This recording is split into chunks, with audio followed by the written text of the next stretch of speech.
Milton Marim é professor, psicólogo, palestrante, presidente da BRH Goiás, empreendedor e principalmente uma grande pessoa e profissional. Uma entrevista animada e cheia de insights para alavancar nossas carreiras. Confira no AlphaCast de hoje.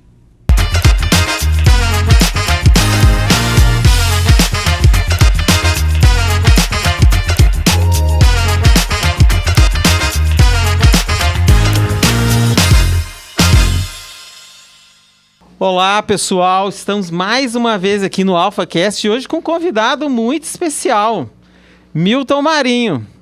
Milton, eu pensei o seguinte, a Isaura me passou o seu currículo, mas não dá para ler seu currículo, né? Seu currículo é muito extenso, então a gente vai explicando ele com o tempo. Obrigado. Poxa, eu agradeço. Privilégio poder voltar a essa casa, hein, Gustavo? Que bom que pelas tuas mãos, quero agradecer ao Kelvin também. E a todo o time da Alpha que nos dá esse apoio de retornar a uma casa que já foi minha e uma casa uma vez sendo, segue na vida inteira sendo. Isso que eu ia falar, que felicidade, eu não sabia, eu soube hoje, né, que você já tinha sido gerente de RH aqui. Olha só. Conta essa história para nós. Aí, bom, RH tá envolto aí na minha vida inteira, né? Lá se vão 25 anos do meu passado de absurdos gloriosos, né? Você também tem os seus, né? Absurdos gloriosos. Temos aqui bons absurdos gloriosos e a gestão de pessoas, de algum modo, ela faz esse papel, né? Eu perambulei aí Brasil e mundo afora trabalhando com gestão de pessoas. Mas você é da onde? São Paulo? Eu sou goianiense, Goiânia? De nascimento. Goianiense de nascimento. Família dos cansados, uma família bem tradicional, conhecida e da educação, né? A marca da nossa família é educacional. Que legal. Sou filho de professores. Então essa casa tem para mim todas as estimas. Com exceção do Kelvin, que não prometeu tudo que ele cumpriu nessa tarde para mim, viu? Ah, é? Ele tá aqui, tem cheio de pessoas aqui que não cumpriram várias coisas. A Isaura não cumpriu, o Daniel não cumpriu, o Max, hoje eu tô bravo com ele, tô de mal com o Max. Quero deixar registrado que eu estou de mal com essa pessoa, que é o Max. Né? E o Kelvin tá ali, não sabe o que faz da vida, mas... O Max é um excelente, grande, querido ex-aluno. O Max, Estive com ele recentemente em pós e a gente falando sobre esse conteúdo. Mas depois que você entrou ali na portaria para cá, todo mundo é ex-aluno seu. Como que é essa... Mas vamos conversar isso aos poucos, né? Me conta um pouquinho da sua trajetória profissional. O que é o AlphaCast? O AlphaCast é um podcast que a gente traz pessoas que a gente considera bem-sucedidas, que tem uma história bacana para contar e também dá o pulo do gato. O que tornou você bem-sucedido? O que tornou você um bom profissional? Ou hoje, o que a gente faz para se destacar, para melhorar, para deixar um bom legado? Essas coisas. Então conta um pouquinho da sua história pra gente. Ô Gustavo, me chamar para uma condição de bem-sucedido é de uma ousadia sem tamanho, né? A gente mente muito também, né? E essa posição de ser bem-sucedido, ou alguém que nos coloca nesse lugar, faz a gente lembrar da vida inteira e o que ninguém sabe, né? Sobre os atos de tentar ser bem-sucedido. Se eu pudesse deixar sempre um recado para quem nos escuta, eu gosto muito da seguinte frase: se correr o bicho pega, se ficar o bicho come, a não ser que a gente seja o bicho, né? É preciso que a gente seja o bicho. Na gestão de pessoas, ou pelo menos nas práticas educacionais, aquelas que a gente realiza também há muito tempo, o que é que te faz diferenciado, né? Eu sou psicólogo, filho de psicólogo, irmão de psicólogo, casado com psicóloga. Em casa tem mais psicólogo do que gente. E a psicologia, uma terapia aí a sua casa, não então. É? E a psicologia, na minha história, ela sempre teve essa marca humanista. E nas empresas, o RH, né, que eu imagino que seja muito do que a gente também quer falar para vocês, até porque sou professor na pós de liderança e gestão de pessoas da casa, eu fui percebendo sempre nessas práticas envolvendo gestão de pessoas que só caminhar e orbitar por aquela onda humanista da gestão de pessoas, que é a sua marca clássica, por vezes ela não vai convergir com estratégia de negócio, que aí já é a sua praia, que é o que me deixa bem à vontade aqui nessa nossa parceria. Então, esse olhar... Eu sou estudante de psicologia também, estou no 8º período. Amo psicologia. Aí, olha só. Gosto muito. Próximo passo de ser psicólogo é ser da minha família, então, né? Que seja o próximo ato, né? Ser da sua família. Vou refletir com a minha esposa como que vai ser isso. Gustavo, e aí esse ponto de buscar os caminhos diferenciais da psicologia, eu gosto sempre quando o aluno vem para mim e fala, olha, eu já fiz 5 cursos de gestão de pessoas, RH, que curso você me sugere? Eu digo, faça marketing, vai buscar o conteúdo que você não domina, né? Leva para a mesa aquele conteúdo que você consegue dizer para as pessoas, não estou aqui para te agradar, estou aqui para te surpreender. Sem precisar dizer isso, porque seria, de algum modo, massacrante falar desse modo. Choca, né? Choca. Mas surpreender com dados, com indicadores, People Analytics, que é inclusive o tema que a gente lida e lidera aqui na pós, é aquele movimento quando olham para ti não esperando e você entrega. Acho que esse movimento é nobre, né? O que você acha? Eu concordo. Sabe uma observação que você fez que eu acho interessante, eu acho legal a gente falar? Eu vejo muitos profissionais novos, muito bons, antigos também muito bons, mas às vezes eles cometem um erro, que é o que você falou. Sabe assim, às vezes eu sei o que eu estou fazendo, eu acerto, mas eu comunico errado. Aí o meu chefe ou o meu interlocutor fica ofendido com aquilo, pronto, deu chabu, não deu certo. Como se comunicar? Por que às vezes o profissional tem essa dificuldade de se comunicar bem? Tantas pessoas trabalham tanto e fazem tão bem feito, mas na hora H não conseguem se comunicar bem. É aquela famosa lei da vida, né? Tudo pode ser dito a todo mundo, depende do jeito, né? Depende do jeito. Esse movimento de você se antecipar sobre como dizer, os caminhos que tornariam o diálogo mais possível, mais adequado, fazem da comunicação uma arte nobre, né? Tão difícil quanto nobre. E esse entender o outro e o que você quer passar é mais importante que só o jeito que eu quero dizer. Eu penso assim. E o que a pessoa, como que a pessoa desenvolve isso? Para ela conseguir ter o jeitinho de falar, né? Conseguir ser aceita também. Às vezes ela é tão rigorosa ou tem aquela dificuldade de comunicar que ela não consegue. Quando a gente fala de organizações, e que também tem os espectros aí extramuros, né, para além do trabalho, eu gosto de pensar que o indivíduo integral entrega, né, o indivíduo parcial, parcialmente entrega. Então, se a gente abrir todos os elos, todas as competências que um profissional precisa ter, no jogo das soft skills, né, outro dia desse eu estava dando aula, e aí eu falo, né, das soft skills, as result skills, as leadership skills, as hard skills, e uma aluna super generosa, quase como a Isa, que ninguém está vendo, mas a Isa é de um carinho que a gente nem merecia, né? O bom de um podcast é que a gente sai entregando os bastidores. Ele engana aqui, o Daniel bem. Que está lá fora, o Kel que está ali no celular não está dando moral pra gente, e a Isa que eu estou querendo reforçar, que foi de um cuidado que a gente nem merecia. Esse dia eu estava dando aula, eu comecei com hard skills, soft skills, e a aluna virou para mim e falou assim, professor, que cidade você nasceu? Eu falei, Goiânia. Ela falou, Goiânia fica onde? Eu falei, Goiás. Eu falei, Goiás fica onde? Eu falei, Centro-Oeste. Ela, Centro-Oeste fica onde? Eu falei, Brasil. Ela falou, seu corno, então dá para você parar de falar inglês e vamos falar em português? Quando você me pergunta, né, que comportamento é esse de comunicar... Manda um abraço para sua amiga aí, para sua aluna, viu? Quando a gente fala das soft skills, né, você me perguntou como ser assim, né, como comunicar-se com qualidade. Acho que um primeiro grande e importante passo é a gente saber que nem sempre a gente se comunica bem. É dar vazão a quem é interlocutor e quem conversa contigo, o que ele diz acerca de você, é um ótimo primeiro ato para a gente poder se encontrar. E o autoconhecimento gera desenvolvimento, né? A gente tem que apostar nesse prisma, né? Nas organizações elas fazem muito isso, a Alfa eu sei que faz muito isso, o Grupo José Alves faz muito bem esse ponto dos comportamentos bem trabalhados, a pós-graduação enfatiza muito esse ponto. Então eu acho que essa casadinha entre o que dizem acerca de mim e a minha vontade de amadurecer, o autoconhecimento que gera desenvolvimento, são casadinhos de boa qualidade, né? Dá certo. Esse dá é certo, um caminho, potencialmente, né? dá certo. Dizem que o autoconhecimento é o caminho para a gente se desenvolver, né? Então, se o profissional tem esse autoconhecimento e consegue entender qual que é o lado ruim dele, qual que é o lado bom, e ir buscando, esse é o caminho. O autoconhecimento é um movimento de modificar-se, né? A gente acha que as pessoas estão prontas, né? As pessoas estão prontas a serem transformadas. A gente precisa aceitar esse desafio, né? E para quem está assistindo, quem está gostando, curte. Quem não está gostando, curte também. Dá like aí, porque é importante para a gente. E segue o canal, né? Então, ajuda a gente aí a criar um podcast cada vez melhor. E como que foi seu início de carreira? Eu sempre convivi com pai e mãe. Meu pai é economista, minha mãe psicóloga, professora. Eu sempre via eles trabalhando bastante. E comecei a minha carreira, não poderia ser em outro lugar, dentro de uma sala de aula, né? A minha família durante muitos anos, teve uma escola em Goiânia, grupo Alfa Beta, colégio Alfa Beta, e eu comecei dando aula de informática, curiosamente o que você acabou de narrar começou a ser a sua história também, eu dei né? aula de informática há muito tempo. Foi assim que eu comecei a orbitar esse lugar que é maravilhoso, né? Esse lugar que eu gosto de dizer que é o ambiente agradabilíssimo para reprovar alunos, né? Eu cometo reprovações afetivas. Os bons alunos, né, Isa? A gente reprova para poder rever. E eu comecei a minha carreira aos 16 anos na docência. Minha mãe nunca me deu mesada. Ela falou, para você é trabalho.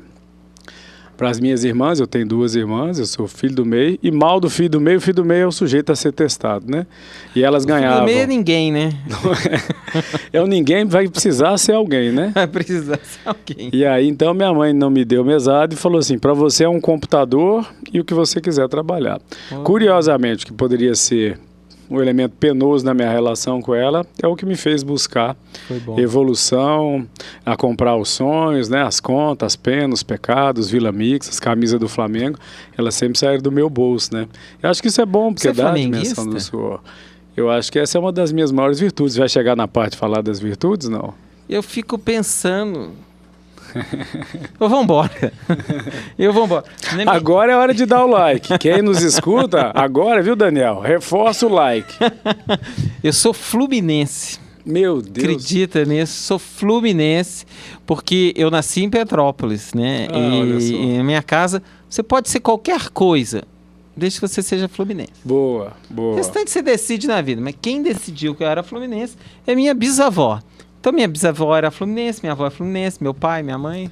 Olha então só. Tem que ser fluminense. Gente, olha que bacana um AlphaCast. No dia em que eu conheço o homem, eu conheço o defeito dele. Olha só que maravilha. Poxa, com tanta virtude aí elencada, hein, Gastardelli? Cara, eu gostei muito de você. Certo? Agora eu gosto um pouco menos. Achei você uma pessoa muito bacana, né, Isaura? Mas flamenguista. Vencedor, portanto. Orarei por você. Bom. Fique tranquila aí, tranquilo. Mas vai, me conta, aí você começou lá... E aí, então, na docência, e da docência a instituição de ensino superior, e aí fui para psicologia, né, desagradado das ideias lá do meu pai, mas com uma família já de psicólogos. Meu pai queria que eu buscasse a engenharia. Eu fiz 2º grau técnico profissionalizante na antiga Escola Técnica Federal de Goiás, e eu segui aquele caminho que era mais o desejo dele do que do meu, né? Exatas, ali, você foi para as exatas, mas você vê como a vida é engraçada, para a gente até recomendar a quem nos escuta, né, que os nossos espectadores saibam, para a gente não brigar com a vida, né? E olha onde é que eu fui parar. A minha especialização hoje no Brasil, a minha empresa hoje, a Avante, ela atua no presente momento em mais de 70 empresas com remuneração estratégica. Então eu fui buscar um caminho da psicologia, mas no início do curso eu percebi, Gustavo, que é muito do que você me perguntou lá no início, né? Pontos diferenciais. Eu percebi que nas práticas de gestão de gente, muitos poucos psicólogos lidavam com remuneração, com aspectos ligados aos ganhos, né? Eu diria assim. E vamos combinar que remuneração tem um aspecto psicológico nobre. Uma das coisas que eu gosto de dizer é que remuneração é, antes de tudo, um mal-estar comparativo. Por que eu ganho menos que o Gastardelli? Nesse caso, muito menos, né? Por que eu ganho menos que o Gastardelli? O que fazer para ganhar tanto quanto ele? Mentira que ele conta. Percebe que existe um mal-estar comparativo? Uma outra coisa que a vida me ensinou. Remuneração sempre é uma queixa, mas nem sempre é um problema. Quantas não foram as vezes no meu passado de absurdos gloriosos que eu cheguei numa empresa onde todo mundo queria ganhar mais. Quer ver? Kelvin, você que nos escuta aqui, ó, quer ganhar mais? Ele falou, nem precisa, gente. Conheço Kelvin, a vida de Kelvin. Kelvin nem precisaria ganhar mais, mas ele quer. Tem um aspecto psicológico, né? E a remuneração tem um aspecto também muito importante. Não é o quanto eu ganho, é o quanto eu valho. Não é diferente? Nesse movimento, eu comecei a perceber que o ato psicológico de uma remuneração faz uma casadinha perfeita. Cá estou eu, filho da mãe. Você é filho da mãe? Sim. Eu sou filho da mãe. Totalmente psicólogo, psicologizado, com a ação lá do meu pai nas exatas. Nas empresas hoje a gente entrega remuneração estratégica, fazendo a vida não virar uma briga, né? Sabe, Milton, eu penso assim, ó. Eu fiz uma entrevista esses dias que eu gostei muito. E ele me falou algo que foi uma referência, assim. Você fez psicologia, mas você tem o olhar da psicologia, mas você virou um gestor também. Então, às vezes, o engenheiro, ele vai encarar a vida com o olhar do engenheiro. mas ele vai virar gestor da vida dele, às vezes da empresa dele. Então, eu diria que hoje a primeira formação é só o primeiro chute na bola. Até porque tem uma professora bacana na vida, né? Chamada Vida. Você teve aula com a Vida? Oi, muito. Presencial, remoto? Como é que foi? Eu acho dos dois, mas bem mais presencial, né? Então, a Vida vai nos dando uma aula que nos coloque em condições que nos permitam ser gestores, né? Para além de uma formação exclusivamente. Eu vejo assim, eu fui professor de administração há muitos anos, eu sou administrador também, né? E nessa questão de dar aula, eu curto dar aula, é uma coisa que eu gosto. E a gente vê, às vezes, vários alunos numa sala de aula. Às vezes 20, às vezes 80, né? Dependendo da sala de aula. E a gente vê a tendência de cada um. Você tem alunos, às vezes, estudando administração, que são comunicadores fantásticos. Tem alunos estudando administração que às vezes não conseguem dar bom dia direito, né? Tem uma timidez. Mais contidos. Muito mais contido. E vão trabalhar com administração, mas em outra... Mais analíticos. De outra forma. Então, mas esse primeiro passo de estudar, tanto administração, psicologia, engenharia, é um passo muito importante que ele se abre para o mundo profissional, né? E ele começa a se desenvolver. Nessa formação, deixa a porta aberta, né? Porque eu sou de um tempo, e especialmente na psicologia, quem acompanha aí o AlphaCast, imagino que já deve ter passado por isso. Se é psicólogo, você tem que ter uma corrente, tem que ter uma área. Se é administrador, você tem que ir para finanças, você tem que ir para o mar. Poxa, porta nasceu para ser aberta, né, cara? Porta nasceu para ser aberta.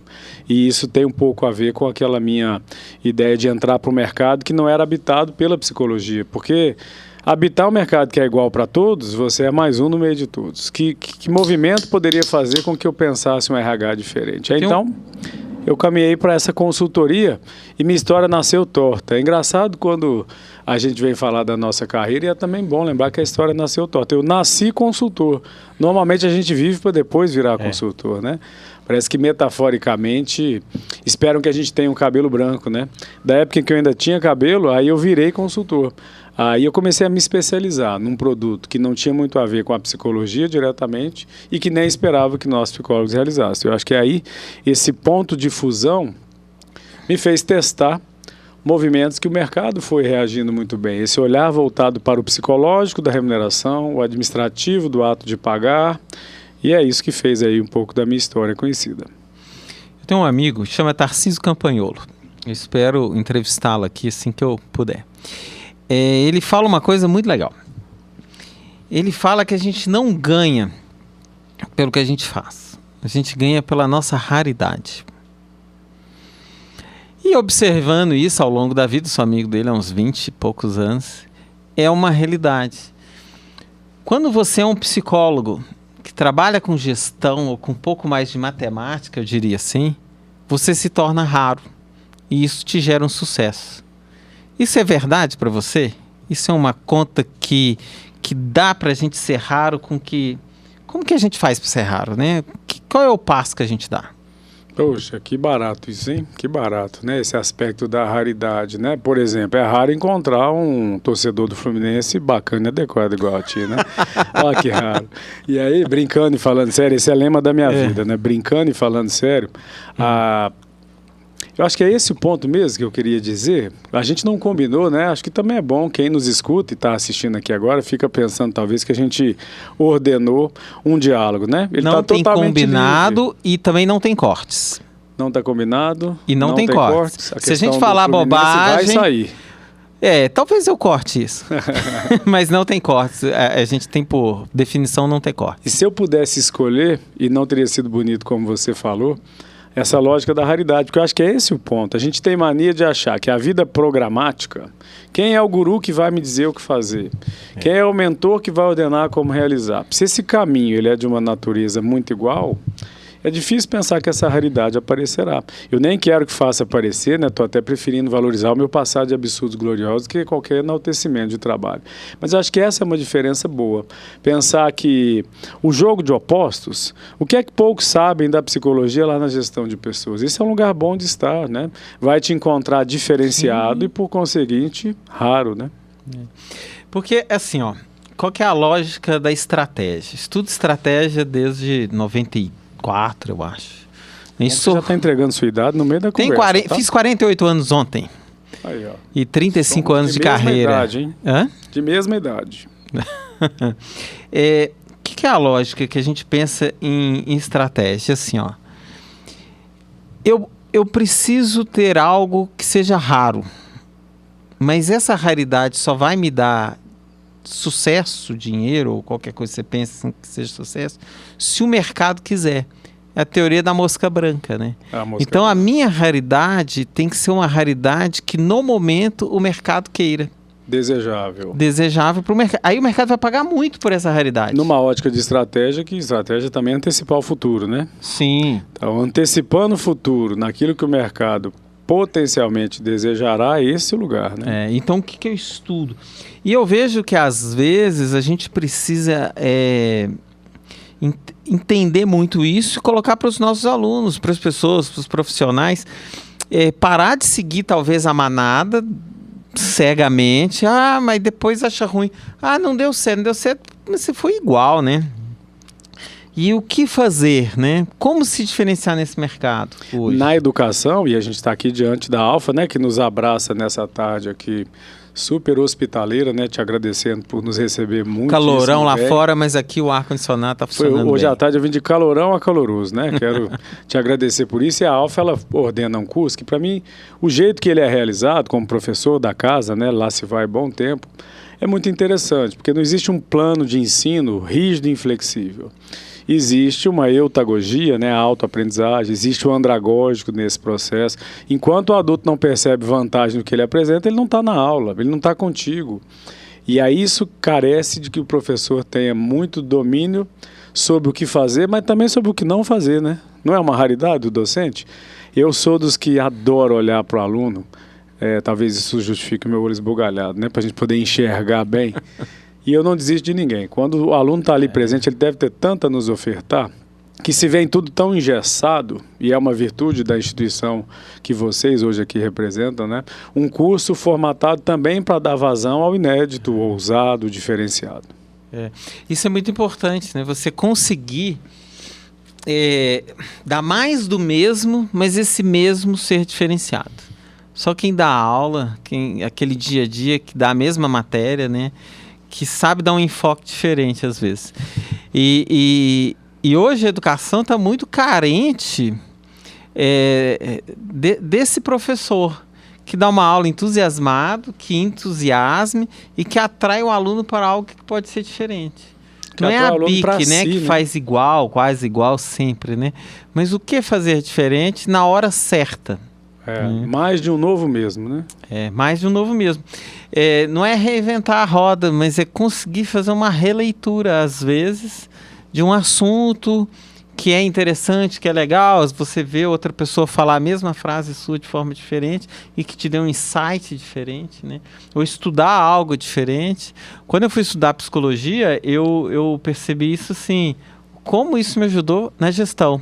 Olha só. Mas o que mais ajudou na gestão, que eu mudei realmente o jeito, né? Imagina, a gente vem de uma cultura, às vezes, trabalhei com bebidas, né? Bebida tem todo um aspecto aí, né? Que o jeito de vender. E se a gente olha de forma diferente, a gente aprendeu muito, deu certo em outros aspectos por aquele aprendizado. Então eu acho que é muito bacana, assim, essas experiências. Mas me conta, e agora você é empresário, presidente da BRH, você faz tudo. Quanto tempo tem seu dia? 36 horas? Como esse é um ponto que eu ainda não consegui dominar, né? Uma agenda super planejada, mas muito grande, né? Eu vou das 7 às 23 todo dia, estou até aproveitando o momento para justificar quando eu não respondo ao Kelvin, viu, gente? O Kelvin da Alfa, quando ele faz contato comigo, eu não respondo. Eu dividi minha vida, o meu dia, em 3 momentos, né? Todas as manhãs eu realizo mentorias para grupos, indivíduos, todas as tardes. Pela minha empresa. Minha empresa chama Gestão Avante. Lá nós vamos a qualquer lugar, desde que seja para frente. E são 4 os nossos produtos. Remuneração estratégica, desde cargos e salários, comissionamento, gratificação, bonificação, participação, incentivos de médio e longo prazo, stock options, black options. O segundo prisma é a gestão de desempenho, porque é uma casadinha relativamente perfeita, né? O preço do merecimento. Trabalhamos com gestão organizacional e as instrutorias e mentorias para RH estratégico. Então a gente se posicionou assim no Brasil. E fala pra gente, o que é uma remuneração estratégica? A remuneração, para mim, ela vai ser estratégica quando ela abraça 4 pontos fundamentais. Administrativamente, o jeito de fazer. Psicologicamente, qual é o efeito da remuneração na vida das pessoas? Por exemplo, participações em lucros e resultados. Você chama o colaborador para uma cultura de dono. Você vai cobrar dele menos porque ele sente o negócio como sendo dele. Ele desliga a energia porque ele sabe que isso faz efeito direto. O terceiro ponto fundamental são os elementos jurídicos, porque no Brasil remuneração não pode ser drible, né? Quantas empresas a gente não vê adotando as lógicas dos dribles que depois vão ter preço, né? Sem apreço. E os aspectos mercadológicos. Eu gosto de abraçar essas 4 frentes. O jeito certo de fazer, os efeitos da remuneração na vida do indivíduo, as leis que nos autorizam e o que o mercado anda produzindo. Até porque esse diálogo ele precisa ficar inovador, tendencial, por vezes inédito, né? As lógicas hoje de partnership, nessa cultura de expandir negócio com um parceiro, braço dado, poxa, são elementos que tornam uma remuneração verdadeiramente estratégica. Para o aluno da Alfa, o que a gente vai sempre recomendar? Saber as 8 remunerações que existem no Brasil dentro desses 4 elementos. Existem 8 que podem. Como fazê-las? Administrativa, psicológica, jurídica e mercadologicamente falando. Acho que esse é o abraço da remuneração para que ela seja estratégica. E quando saber... Sabe, uma coisa que vários professores me perguntam, vários alunos me perguntam, assim... E agora eu vou aproveitar para te perguntar. Quanto vale, né? Você sabe que eu conheço pessoas que falam muito bem e vêm me perguntar, Gustavo, quanto eu devo cobrar para uma consultoria? Como que eu calculo a minha hora a aula? Me chamaram para dar uma palestra. Aí a mesma pessoa, ela faz a palestra de graça, ela faz a palestra por R$1.000 e alguém oferece 15 mil para ela. É a mesma palestra. Como calcular quanto a gente vale? Qual é a sua hora? Como que calcula isso? Com essa pergunta boa, eu tô achando que tá querendo me pagar ao final, viu, Isa? Depois você me confirma se já. Eu quero deixar claro que eu não tenho a mínima intenção de pagá-lo. Gustavão, brincando e falando sério, poxa, para essa resposta nós temos 2 prismas. Um primeiro são as leis de mercado. Quanto é que se paga para uma consultoria, uma palestra? E toda vez que o aluno me pergunta o que é a lei de mercado, eu digo, não sei, é o que o mercado está praticando. E um segundo movimento, que é a resolução administrativa do Conselho Federal de Administração, que diz, a resolução 131, que ela aponta um jeito, uma margem para a gente olhar o nosso valor hora, pelos tributos e impostos da nota que você oferta, pelo grau de dificuldade do trabalho e pelo porte de quem te contrata. Existe um jeito técnico, existe um jeito mercadológico da gente poder realizar essa cobrança, esse serviço, mas sempre lembrando, né, que há uma questão que não pode deixar de ser frisada, o valor monetário versus valor simbólico. Não é o quanto eu ganho, é o quanto eu valho. A raridade entregue não tem preço. Não tem. É interessante. E depende do momento, depende de quem está comprando também. Às vezes a gratuidade é o melhor preço a se cobrar, né? Quantas não foram as vezes no meu passado de absurdos gloriosos que a gente vai sem ganhar e um resultado nobre vem, né? O que vai e o que vem. Gratuidade, success fee, tem uma modelo. Quem nunca trabalhou de graça, né? Pois é. Acho que é um depoimento, inclusive, eu aqui. Bem sucedido, nunca trabalhou de graça. Eu não conheço ninguém que foi bem sucedido que não já trabalhou de graça e já passou altos e baixos aí nesse mundo. E o ato de... E isso vale muito para o nosso aluno, aquele aluno que sai aqui da instituição, que se forma, aceitar o desafio de um trabalho de graça, de uma palestra de graça, porque aí esse portfólio vai se estabelecendo, você vai honrando o que você sabe, né? Às vezes a um baixo custo, por vezes permutando. A lógica da permuta ela é super bacana, né?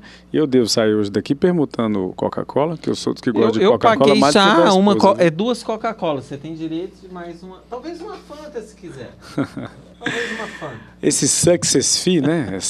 As taxas de retorno, as gratuidades, as permutas. A gente ensina em aula um conjunto aí de 12 maneiras diferentes de cobrar. Algumas delas, inclusive, não cobrar. Entregar sem cobrar é retorno também potencial. Com certeza. O importante é desenvolver profissionalmente, né? Você ir criando corpo profissional. E nisso a gente observa que muitas das pessoas, elas começam no mercado de trabalho e já querem ser CEO, né? Já quer ser presidente. Existe tempo para isso? Como que a gente precisa... Como que a gente começa no mercado? Qual que é a sua visão? Lógico, tem milhares de formas, né? Mas por que essa questão da gente querer tão rápido assim? Eu acho que tem elementos diversos, e se a gente puder deixar essa história, sobretudo, contextual, né? Eu sou produtor de conteúdo, então como cientista aí a gente produz, né? E estuda sobre a Web 3.0, a empresa 4.0 e a sociedade 5.0. Para dar resposta integral à sua pergunta, talvez agora seja primeiro importante valorizar as novas gerações. As novas gerações, elas têm uma relação diferente com o trabalho, né? No meu tempo, que hoje eu descobri... Eu participo dessa nova geração, tá? eu queria falar agora. Há pouco tempo. Eu descobri que nós temos a mesma idade, agora há pouco, e aí nós vivemos um tempo em que o trabalho era o nosso objetivo, né? Para as novas gerações, Gustavão, sem que seja pejorativista essa fala, realmente não é, as novas gerações, elas fazem do trabalho um valor instrumental, é meio para atingir o objetivo. Então, desfocou, a gente precisa aceitar esse desafio do desfocar.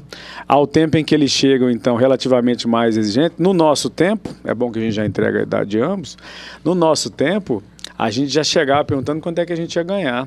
Hoje a turma chega perguntando como é que ela faz para crescer. Nem bom dia eles dão. E se em uma semana não tem uma certeza de uma trilha de carreira ou um desenho, a pessoa não vai nem vinga, né? No nosso tempo, 10 anos valia para um currículo. Hoje, 10 dias é a dimensão do propósito, né? Do engajamento, atrelado ao valor pessoal. O que me faz começar a querer te responder, então, dizendo que primeiro a gente precisa entender sobre qual geração a gente está falando, sem correr no risco de criticar, porque fica fácil dizer que é uma ação mimimi. Mas é uma característica, né? Eu vejo como característica, mas principalmente como lidar com isso. Eu acho que a gente vive sempre uma época de transição, travessia, eu diria assim. Então, se você for me perguntar, mas qual geração trabalha na Alfa? Todas as gerações. Quem estuda? Todas as gerações. Com quem você lida? Todas as gerações. Eu não consigo ser tão diferente assim um com o outro.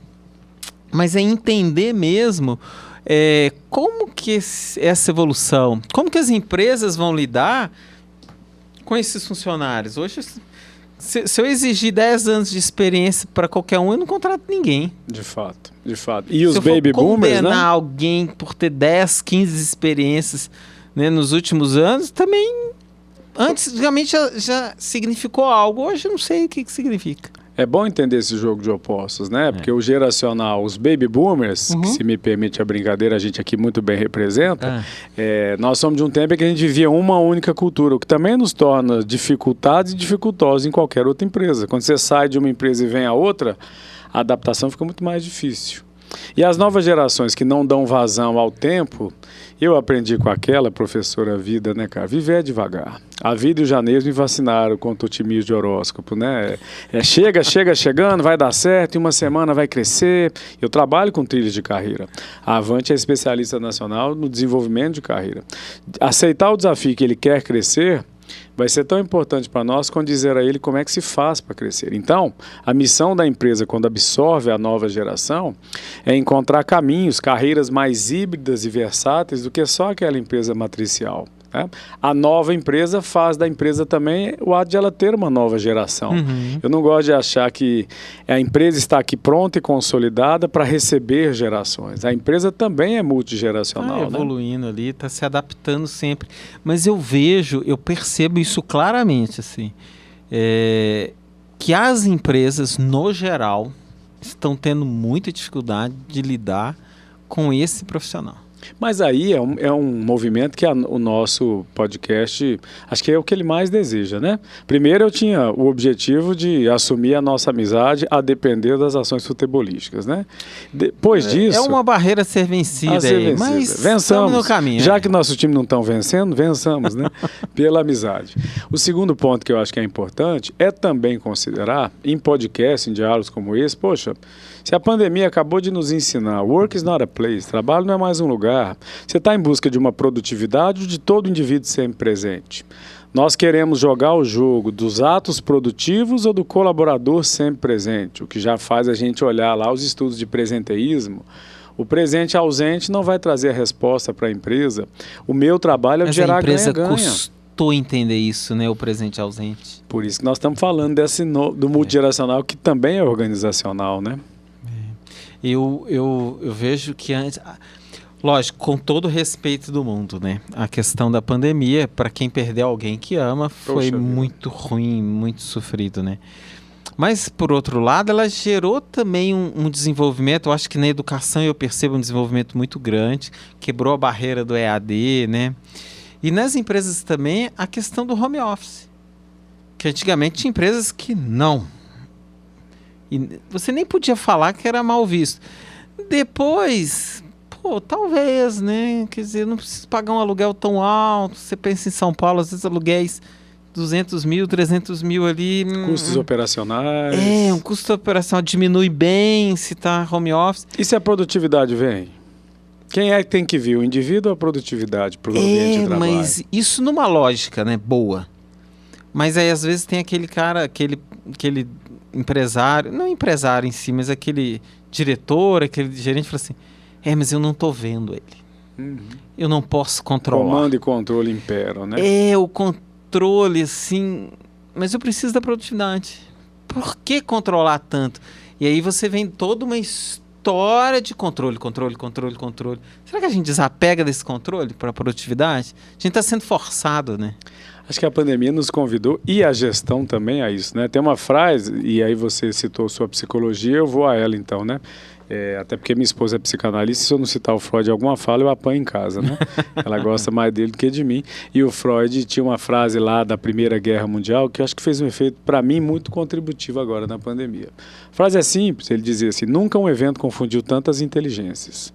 Naquele tempo, Primeira Guerra, o evento confundindo a inteligência e os inteligentes. E a pandemia de agora, com todo o mal que ela trouxe e assolou, né, não há como deixar de considerar essas questões de saúde, que você muito bem apontou, em respeito a quem nos escuta e que conviveu com os desagrados desse momento. Esse momento também exigiu da liderança o ato dela aceitar que ela não sabe, o ato dela aceitar que ela não está pronta. Mais um sujeito a ser transformado, né? Eu acho que sacrificou e incentivou muito o professor a melhorar e o gestor também. Duas personas aí, eu diria que... E que o colaborador... tiveram que se reinventar muito. Demais. O colaborador, que normalmente se dá, quando a relação é essa que você citou, do comando e controle, o que é que o gestor consegue de um colaborador, se não somente a obediência? E aí nós revisitamos o jeito de gerir, né? Porque agora eu já não mais te vejo, preciso de você, preciso da relação, preciso da sua ação. E aí essa liderança é o que hoje a gente sugestiona e desenvolve nas empresas, a liderança transformacional, né? A liderança pelo carisma, a liderança pela referência. Você tem na sua vida certamente pessoas maravilhosas que viraram líderes pelo que elas causavam em você e não pelo crachá que elas tinham, né? Olha, eu poderia citar várias. Você já citou alguns, né? E eu quero citar duas pessoas que eu gosto muito. Primeiro, Milton Roberto de Castro Teixeira. Eu fui estagiário dele. E eu sempre falo com ele. Depois ele foi 20... Eu quero entrevistá-lo aqui. Ele foi 25 ou 26 anos, reitor da universidade que eu formei. E eu falo para ele: Milton, eu sou uma cópia sua. Lógico, uma cópia piorada, né? Mas eu quis trilhar, eu fui consultor do Sebrae, eu adoro o Sebrae, eu acho que o Sebrae é uma escola muito boa, fui para educação, tive minhas experiências. E ele também, agora ele saiu da faculdade, é presidente de um banco, acho que Sicob, uma coisa assim. Mas o que vale? Ele foi uma liderança conquistada, muito boa. Também José Rander Lopes, que trabalhava no Sebrae também. E eu poderia citar outras pessoas. Mas essas pessoas me inspiraram a ser muito melhores. Isso eu acho muito interessante. Esse poder de carisma, né? Que independe de crachá. Né? Aquela pessoa que você vai lembrar para sempre. Você poderia lembrar de qualquer pessoa que a sua fala trouxesse. Né? Eu e a minha irmã, a gente tem uma referência muito forte, foi minha bisavó. Minha bisavó, ela é elegante. Sabe? Elegante em tudo dela, assim. Aí a gente sempre fala, nem consigo ter elegância dela, né?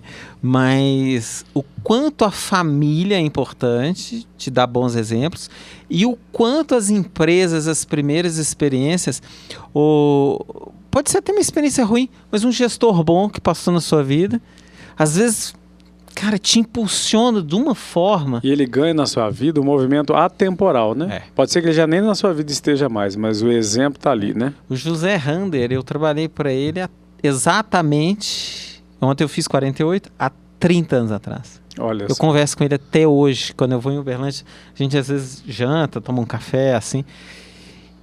Isso faz diferença. Sabe o que as pessoas conquistam da gente, legal, Gustavo? Sabe o que elas conquistam da gente? A gente, né? A gente. A gente vive essa liderança muito massacrante do poder coercitivo, do poder da barganha, faz que eu aumento, faz que tem folga. E as lideranças de sucesso são as carismáticas e as lideranças de referência. Já viveu com aquela pessoa que sabe tanto? Você fala, gente, de onde é que sai tanto conhecimento, né? Mas você sabe que que eu vejo... Só para brincar contigo, de Milton a Milton. Já que você citou um Milton, eu também sou Milton, eu estou autorizado a mais um refrigerante? Mas tá bom. Todo. Tem Coca, Fanta, Coca-Café, água com gás... É o bem de chamar Milton, né? Nessas referências suas aí, ó. Eu vou de Fanta aqui. Vai de Fanta? Então, essas lideranças eu acho muito importante. Mas sabe o que mais eu acho legal? É a questão do propósito. Como desenvolver propósito quando a gente quer e como também a gente trabalhar o como atrai. Eu queria que você falasse isso pra gente. A importância do propósito e como isso atrai pessoas e como isso afasta pessoas. Né? Como que as empresas estão lidando com isso? Eu acho que elas estão aprendendo a lidar com um aspecto que na vida hoje está gerando um efeito fundamental, que é um termo que a gente cita muito em aula, que é o salário emocional, né? Os ganhos para além do ganho financeiro direto. E hoje é inequívoca a ideia de que são 6 os grandes componentes de um salário emocional. A autonomia é muito mais... venha fazer comigo do que faz o que eu estou mandando, né? Alinhamento de valores, equilíbrio de vida pessoal. É curioso, né? Eu trabalho com remuneração estratégica e a vida me ensina, Gustavão, que às vezes um componente de bem-estar físico e mental, você e o seu familiar, vale mais do que dinheiro.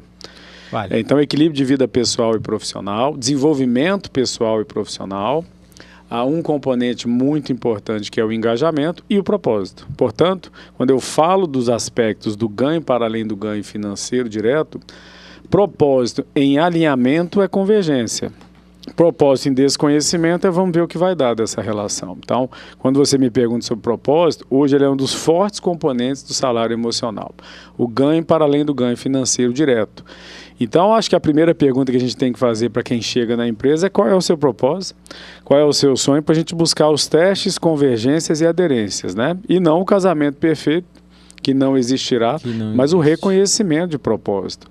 Para a gente testar esse fit cultural, um fit de propósitos, que de algum modo vai marcando uma relação possível. Você sabe que eu acho que antes da gente perguntar, a gente percebe. Acho que as empresas, elas transcendem, assim, essa questão do qual é o propósito delas. E elas começam a atrair os funcionários dela. E quem não está naquela energia, eu diria assim, né? Já nem vai lá. Ou se for, não dá certo. Então, a gente vai atraindo muito quem é igual, quem parece, quem gosta do mesmo propósito, quem gosta daquele trabalho, né? Quem faz parecido. E quem não faz é quase que expurgado, assim. Ele é repelido, eu diria. O que faz afinizar, mas tem um vilão de qualidade nessa história, né? Os vilões de qualidade, porque... não é preciso que o propósito seja todo e sempre absolutamente aderente, né? Senão nós queremos sempre os iguais a nós, 100% é difícil, né? Mas eu gosto de considerar aquela ideia, né, no propósito e no alinhamento, de que quando a gente reconhece o outro, né, e as virtudes, o que é possível, é também um ponto para a empresa trabalhar. Você que é profissional da estratégia, que ousadia minha querer falar contigo sobre estratégia, e aquela frase druckeriana famosa, né? A cultura come a estratégia no final da manhã. Então chama a estratégia para o café da manhã, né? Chama a estratégia. Cultura existe para ser transformada. Quando a empresa define o seu propósito e marca com áreas de massacre o que ela não aceita, ela rompe o desafio da transformação. A frase, a cultura come a estratégia no café da manhã, eu acho ela fantástica. E para você conseguir mudar, você tem que ter você tem que ser um profissional diferenciado e não querer bater de frente, né?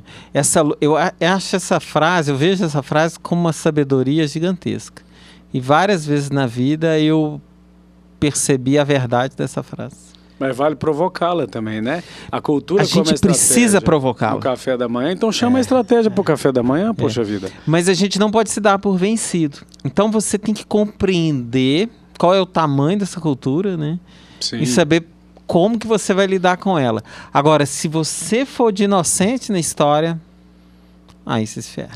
Eu gosto de tem brincar. Tem que chamar ela primeiro. Gostei dessa frase, nunca tinha ouvido. Chama ela pro café, né? Ué, por que não? Mas você tem que ter um bom senso ali muito grande. Cultura é igual a primeira impressão. A primeira impressão é a que finca, né? Não é nem a que fica, é a que finca. Eu tive uma primeira impressão flamenguista, pensei, nossa, o que fazer com isso, né? Mas depois foi melhorando.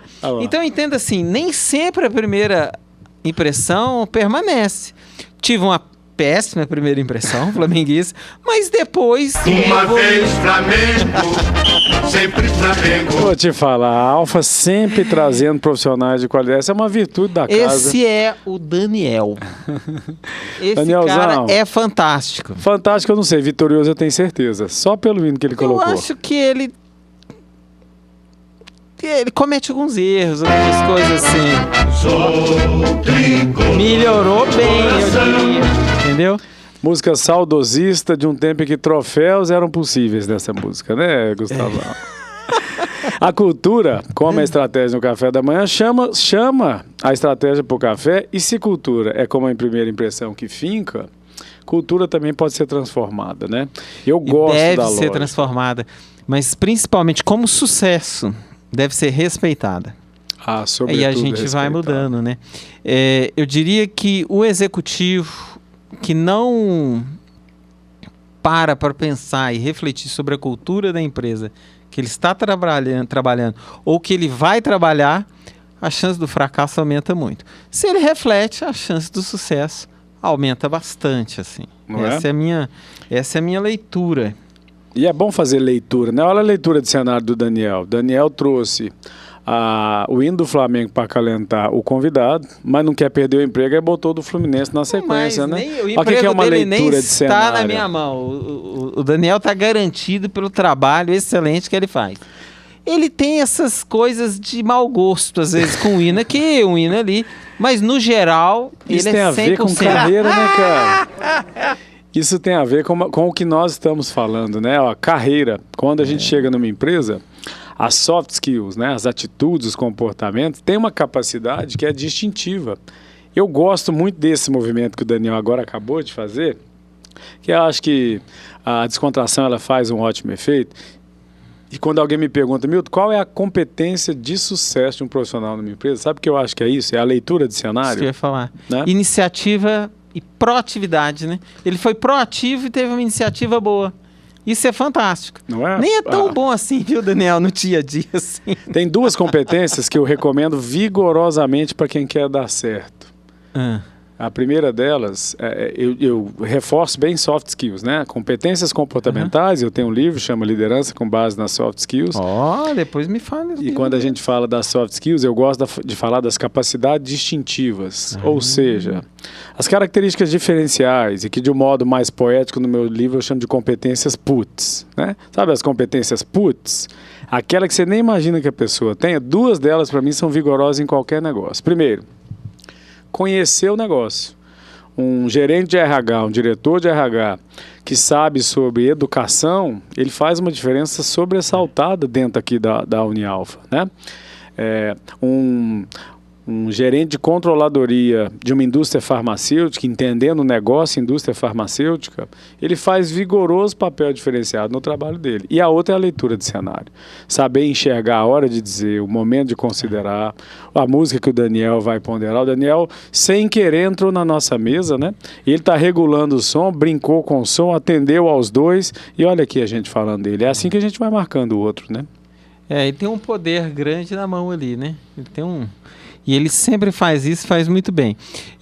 Hoje que o podcast ele é bem sucedido muito por isso. A gente tem Isaura, que tem um carinho gigante. O Kelvin não faz nada aqui, ele fica aqui fazendo sombra. Mas ele compõe bem. Sejamos injustos, você está respondendo todos os WhatsApp. Ele está aqui no WhatsApp, tem 1 hora que ele está aqui no WhatsApp. Mas é gente boa, hoje ele estava trabalhando cedo no evento que a gente foi. Parabéns, é um cara, eu apostaria nele.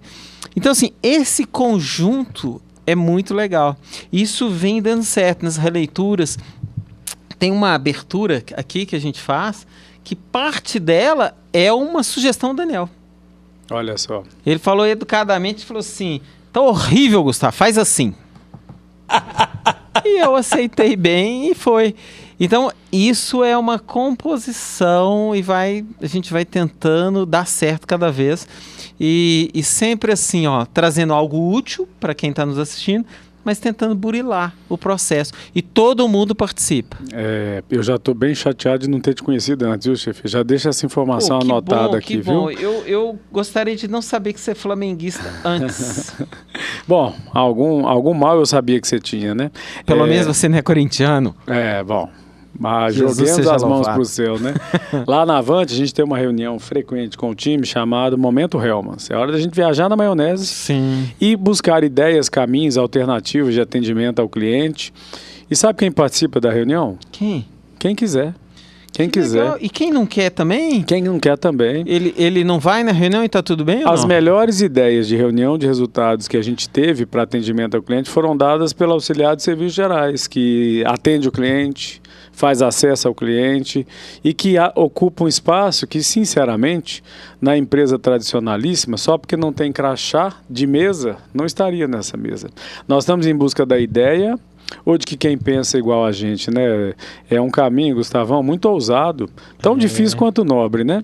Você abriu uma fala que eu... Parabéns, assim, eu gosto muito, assim, vai de encontro a uma coisa que eu penso muito. Não quer dizer que tá certo ou errado, só quer dizer que eu penso, né? É aquela questão assim, eu acho que a gente separa muito as pessoas. O resultado vem dessa união. Por que não pode sentar todo mundo na mesa e discutir estratégia? Nós estamos em busca de quem tem razão ou de quem vai encontrar a solução, né? Entendeu? E às vezes eu vejo muito, quando eu penso em estratégia, eu vejo muito assim, pessoas defendendo o lado. Mas quando está mais enxuta a estrutura, e a gente põe todo mundo no mesmo barco, precisa ser numa mesa que às vezes não cabe, né? Mas a gente começa a discutir, surge ideias que você nunca pensaria. Autonomia, lembra que a gente falou agora do salário emocional? Autonomia, inventividade, inovação. E tem uma coisa que é a liberdade de poder falar, que você tem com uns e não tem com outros. No processo de gestão, às vezes, existe uma hierarquização muito grande, onde quem está mais baixo da pirâmide, assim, eu diria, se sente mal em estar dando uma sugestão, não se sente capaz, por milhões de motivos. Mas que às vezes tinha solução. E às vezes a gente não dá fala para essa pessoa. E a empresa cada vez mais híbrida, ela vai começando a sugestionar, né? Esses caminhos de pertencimento. Poxa, o que a pessoa quer é sentir útil, né? Valorizada, e tem uma reconhecida. coisa que essas pessoas têm, que eu, pelo menos na minha visão, sabe? Elas conhecem o cliente.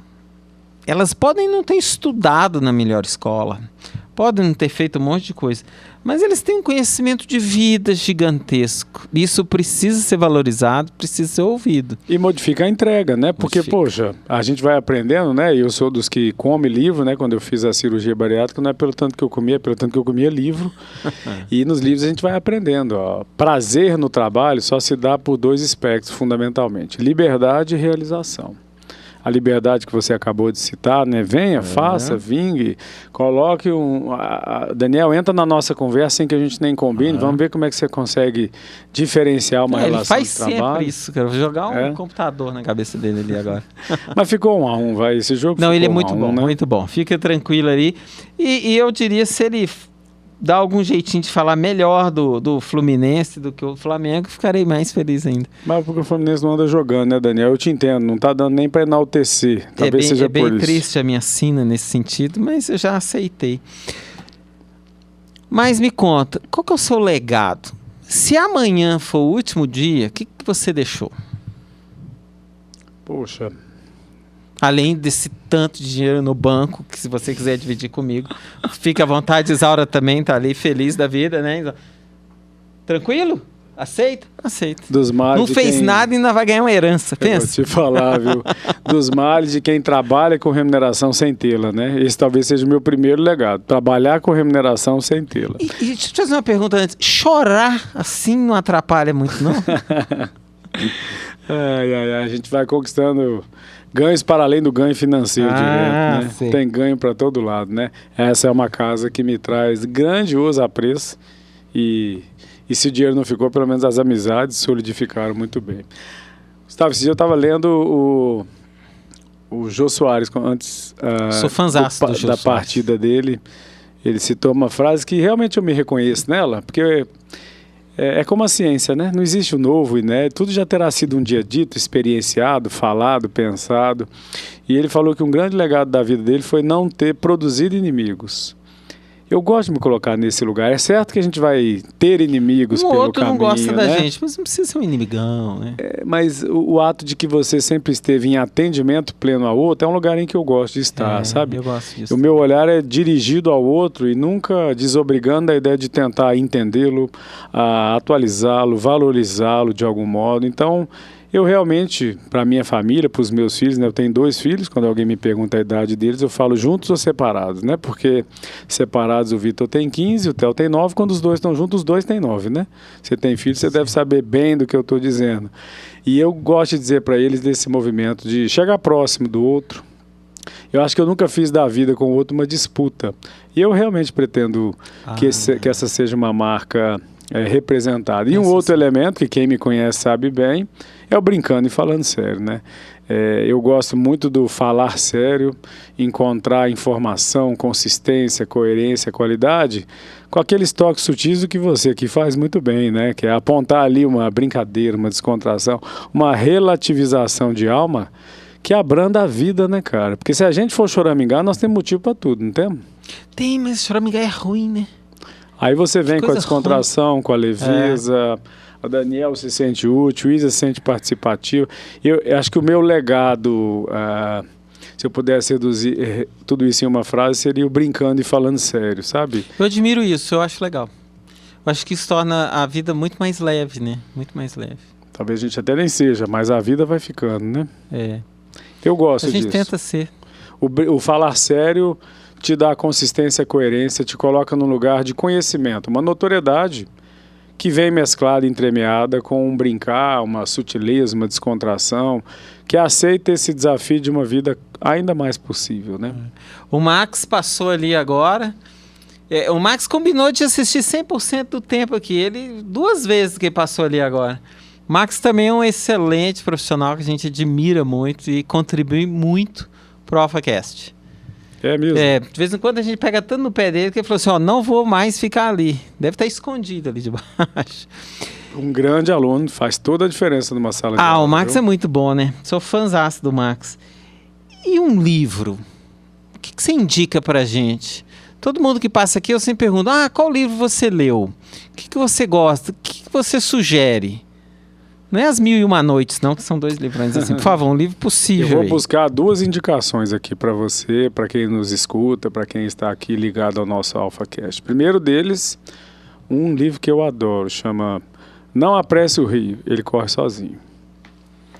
Livro simples, né? De fala simples, mas que representa muito essa vida da ansiedade que a gente acabou de falar. Dessa ansiedade cada vez mais voraz, que a gente vai se contaminando no que muito deseja e não apresse o rio, ele corre sozinho. E para quem trabalha nesse mundo que eu trabalho, das organizações, tem um livro da Amy Edmondson que eu adoro, chama-se Organização Sem Medo. Como criar segurança psicológica no ambiente de trabalho. Então, aceitar o desafio que às vezes o líder não sabe, a empresa aceitar o desafio que ela não está pronta, mas está pronta a ser transformada. O indivíduo perceber-se não pronto, mas pronto a ser transformado. Esse livro já tem áreas de best-seller e ele fala sobre essa organização sem medo, né? A organização da vulnerabilidade, esse apreço que o mundo moderno tem dado à vulnerabilidade. Eu gosto das empresas que no onboarding dizem, inclusive, dos seus defeitos. Olha, colaborador, você que entra, nós somos primorosos nisso e pecamos ainda nisso. Vem para nos ajudar. esse movimento de vulnerabilidade, sem que seja modismo, né, Gustavo? Sim.